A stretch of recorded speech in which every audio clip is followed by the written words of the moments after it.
চাপার মতো চিকন গৌর মুখখানি ঘিরে।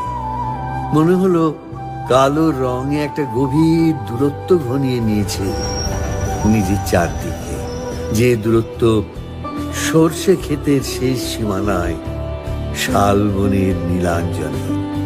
থমকে গেল আমার সমস্ত মনটা। চেনা লোককে দেখলেন অচেনার গাম্ভীর্য। হঠাৎ খবরের কাগজ ফেলে দিয়ে আমাকে করলে নমস্কার। সমাজবিধির পথ গেল খুলে।